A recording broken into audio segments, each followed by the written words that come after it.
Mu dengar tak? Cikgu Kebun apa Adi? Sebut kuat-kuat. Saya janji takkan poteng lagi. Saya janji takkan poteng lagi. Saya janji takkan... Aduh.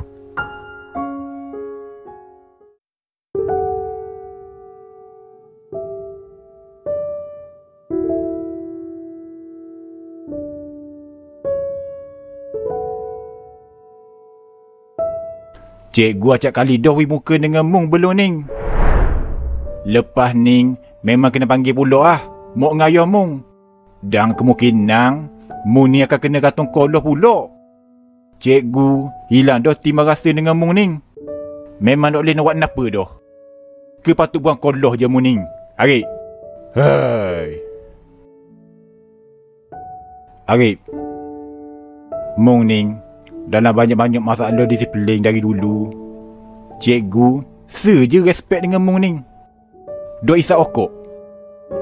Tak ada lagi kih bela-bela Ning Mung berigak dengan okok. Biasa budak-budak nakal pemung Ning memang kira perokok tegar boleh dikatakan. Tapi Mung Ning special sikit.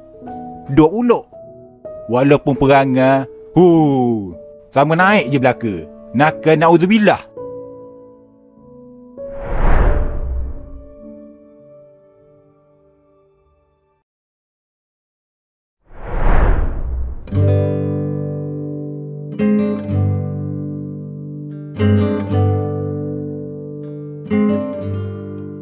Arif.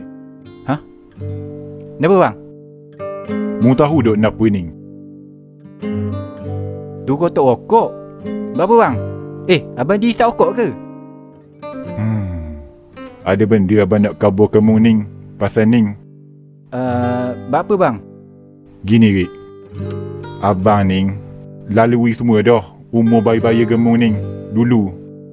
Memang marilah ke dalam kepala Ning nak terai benda-benda baru. Kalau boleh tau, habis benda nak buat. Budak-budak remaja, biasa tau. Cuma nasihat abang di ni, je. Mu jangan isap okok, Rik.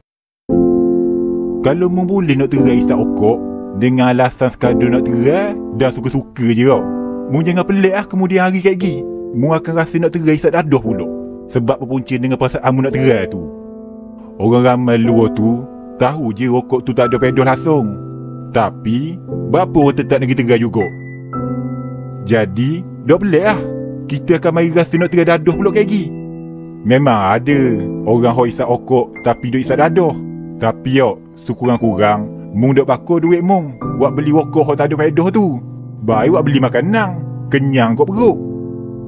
Lepas tu Arif, Mung jangan percaya ke orang yang kata cerita kali isap duk tagih tok je. Rokok ke, dadah ke, ketung ke, benda tu bawa tagih lah ke?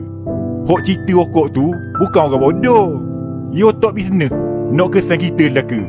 Yang akan buat siapa mu ni tagih juga walaupun sekali mu isap. Bila dan tagih, nak berhenti memang payah Abang, nak berhenti isap benda ni dulu. Memang seksa Tu baru nak kabur tagih rokok. Kalau dadah, mu bayar agaknya. Memang rosak diri Mung, boleh kata. Jadi, ingat Arif. Mu jangan atas benda ni. Walaupun sekali. Abang ni cuma nasihat je. Atas Mung alah ke? Ia pesan gitu je. Sampai hari ni aku ikut. Terima kasih Abang Di. Tapi itulah perangai akulah pula teruk sangat. Bapalah ia duk nasihat kali dengan perangai aku dulu. Mesti aku jadi jurus molek hari ni. Dok go. Mau aku nasihat, sekarang dok nasihat. Tapi dok degil juga. Keras macam.